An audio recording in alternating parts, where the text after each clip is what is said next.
ये बात उस समय की है जब कुरुक्षेत्र में कौरवों और पांडवों के बीच युद्ध चल रहा था। पितामह भीष्म कौरवों की ओर से युद्ध लड़ रहे थे, लेकिन कौरवों के सबसे बड़े भाई दुर्योधन को लगता था कि भीष्म पितामह पांडवों को नुकसान नहीं पहुंचाना चाहते हैं। दुर्योधन का मानना था कि पितामह भीष्म बहुत शक्तिशाली है और पांडवों को मारना उनके लिए बहुत आसान है।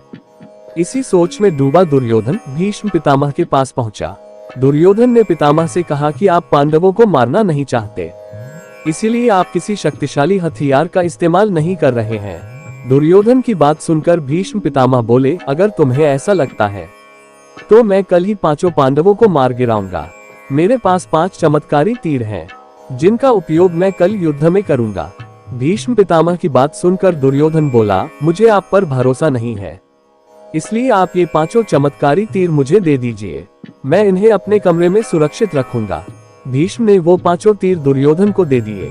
दूसरी ओर श्री कृष्ण को इस बात का पता चल गया। उन्होंने अर्जुन को इस बात की जानकारी दी। अर्जुन ये सुनकर घबरा गए और सोचने लगे कि इस मुसीबत से कैसे बचा जाए।